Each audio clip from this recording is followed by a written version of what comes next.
देश में जहाँ पर ड्रैगन्स की सवारी करने वाले लोग राज किया करते थे। कई सालों तक यहाँ के लोग खुशहाल जिंदगी जीते रहे, लेकिन फिर इस देश के राजाओं ने आपस में ही ताकत के लिए लड़ना शुरू कर दिया। एक दिन एक ड्रैगन राइडर जिसका नाम गैल्बेटोरिक्स था, उसने सभी राजाओं की कमजोरियों का पता लगाया और एक खूनी युद्ध के दौरान उन सबको मौत के घाट उतार दिया। उन सबको खत्म करने के बाद गैल्बेटोरिक्स काफी लंबे समय के लिए एल्गेशिया का एकमात्र राजा बन गया।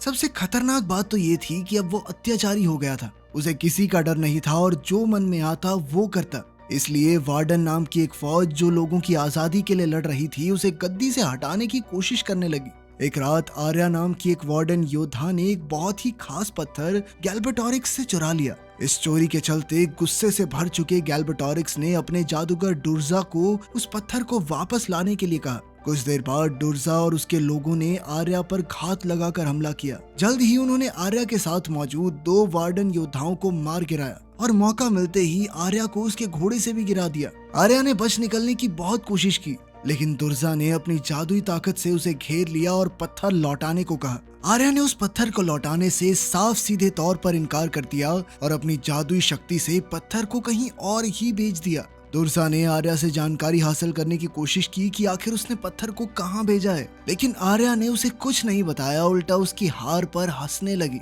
उसी वक्त एक नौजवान लड़का जिसका नाम एरागॉन है, जंगल में एक हिरन का शिकार करने की कोशिश कर रहा था। अचानक से वो पत्थर उसके सामने प्रकट हुआ। उस चमकदार पत्थर को देखते हुए एरागॉन ने सोचा कि उसे अपने पास ही रख लेना चाहिए। इसी दौरान एरागॉन उस पत्थर के बदले में थोड़ा गोश्त लेने कसाई के पास गया। कसाई उस पत्थर को देखकर चौंक गया। उसे महसूस हुआ कि ऐसा चमकदार पत्थर तो शायद राजा के पास था, जिसके बाद वो बहुत ज्यादा डर गया। उसने एरागॉन से कहा कि इस पत्थर को वहीं रखा जहाँ से ये मिला था और किसी से भी इस बारे में जिक्र मत करना, वरना पूरा गांव खतरे में पड़ जाएगा। फिर उसने एरागॉन को तुरंत ही अपनी दुकान से निकल जाने को कहा, क्योंकि वो किसी मुश्किल में नहीं पड़ना चाहता था। दुकान से बाहर आते हुए एरागॉन ने देखा कि राजा के सिपाही ब्रॉम नाम के एक आदमी को परेशान कर रहे थे। उन्होंने कहा कि उसने राजा के जंगल से मुर्गे चुराए हैं। सिपाहियों ने उससे मुर्गे छीनने की बात कही, जिस पर ब्रॉम ने एक बार के लिए तो सोचा कि वो उन पर पलटवार करे, लेकिन ऐन वक्त पर उसने अपना फैसला बदलते हुए मुर्गे देना ही सही समझा। एरागॉन जब अपने कमरे में लौटा तो उसने देखा कि वो पत्थर हिल रहा था और अंदर से एक नन्हा सा ड्रैगन निकल आया। अब उसे समझ आया कि ये कोई पत्थर नहीं, अंडा था, वो भी ड्रैगन का। जैसे ही एरागॉन ने उस छोटे से ड्रैगन को प्यार से छुआ, दूर कहीं ब्रॉम और गैल्बेटोरिक्स दोनों को ड्रैगन के जन्म का एहसास हुआ। दुर्जा अपनी जादूगरी से आर्या के दिमाग को पढ़कर ये पता लगा लेता है कि ड्रैगन एरागॉन के पास है। जब गैल्बेटोरिक्स को इस बात का पता चला तो उसने दुर्जा से कहा कि इस लड़के को ढूंढकर जल्दी से खत्म कर दो, इससे पहले कि उनकी खिलाफत करने वाले वार्डन ग्रुप को इसकी खबर मिले। अगली सुबह जब एरागॉन उठा तो नन्हा ड्रैगन उसके पास ही सोया हुआ था और एरागॉन की हथेली पर एक अजीब सा निशान दिख रहा था। जैसे जैसे दिन बीतने लगे, एरागॉन और ड्रैगन एक दूसरे के करीब आते रहे।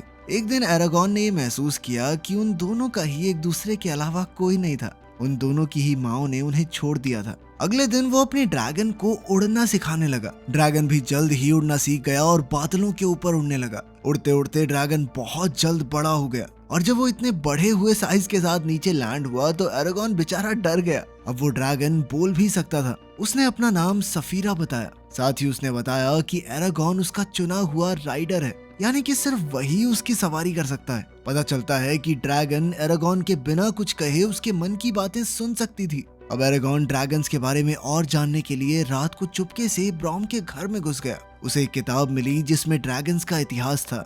वो पढ़ ही रहा था कि तभी ब्रॉम ने वहां आकर उसे डरा दिया और जल्दी से वहां से निकल जाने को कहा। एरागॉन ने उसकी बात नहीं मानी और ड्रैगन्स के बारे में उससे सवाल पूछने लगा। ब्रॉम ने घबराकर उससे पूछा कि तुम्हारा कोई पीछा तो नहीं कर रहा। फिर उसने जल्दी से एरागॉन को वहां से चले जाने को कहा और चेतावनी दी कि जल्द ही उसके ऊपर मुसीबत आने वाली है। एरागॉन ने उसे झूठा और डरपोक बोलकर उस पर इल्जाम लगाया कि वो असल में कोई ड्रैगन